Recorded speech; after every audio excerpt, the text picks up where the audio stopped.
Okay, today we're going to talk about parent projection dynamics. So this can occur in really any kind of family. Um, when you have dysfunction, it's usually imbalance. I would argue that that occurs because uh,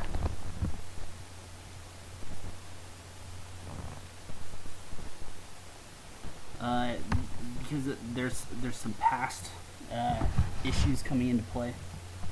So for the JSO pattern specifically, you get a problem of there are common patterns such as overprotection and abuse is very common and documented. So the question is, why is this happening? What is going on in the parent's mind? So this is one step back again from causation. So you have the sex offense, which is juvenile sex offense, which is the actual crime. One step back, you look at the environment. So the environmental factors that are correlated with that crime are abuse, neglect, and overprotection. One step back, you ask the question, why are the parents doing that? And there's causal reasons for their action too. And when you can trace back the past, there's a potential to bring the parent into more balance and have more effective action in the present. But there's also danger in the past. You can deal with past baggage forever. You can get mired down in it. So, I say this with a note of caution, but this is I argue one reason why the parents' past baggage is one reason why that their own parenting is imbalanced. So in this slide here, we got two arrows.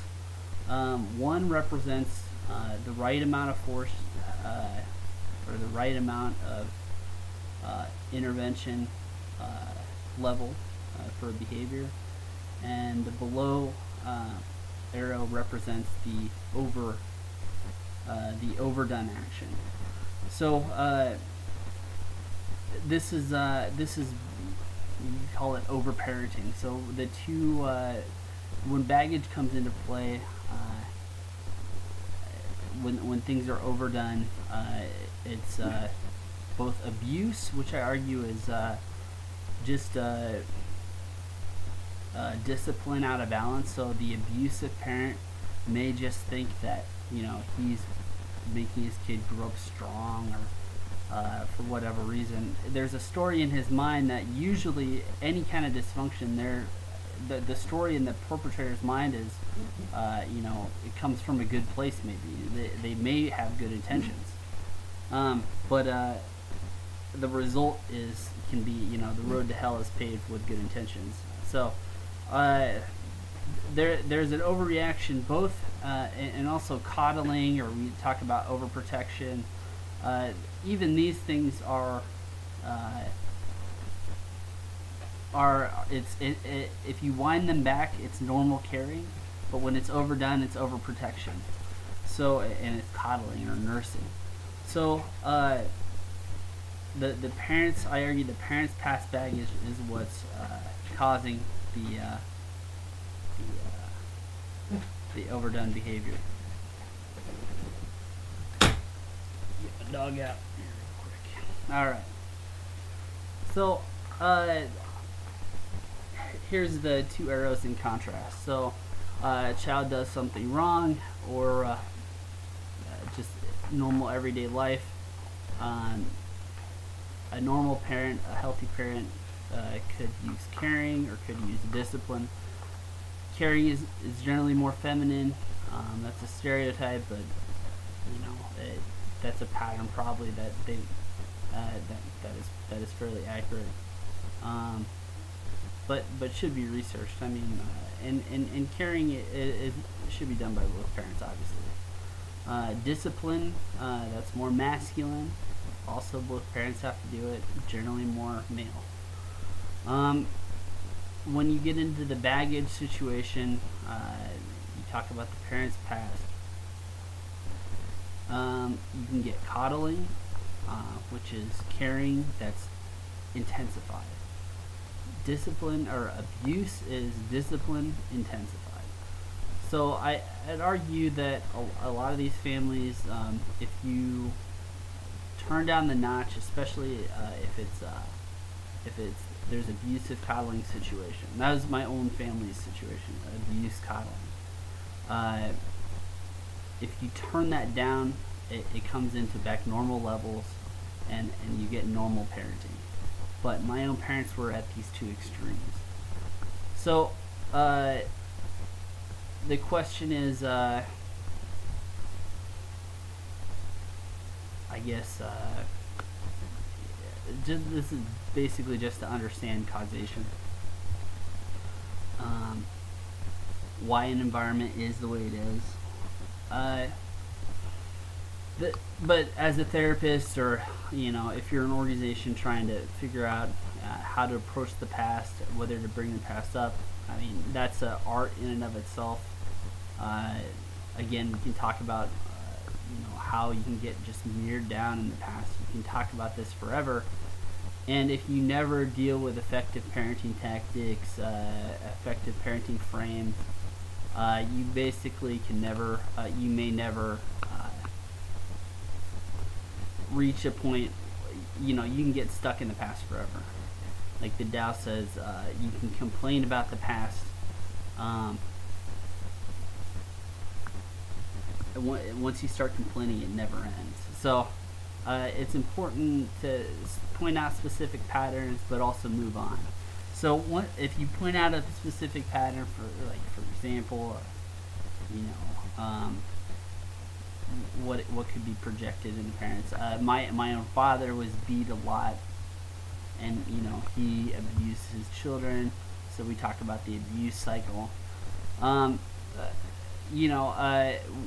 Whether he needs to recognize that there's something that in his past he needs to grieve for, or accept, or forgive.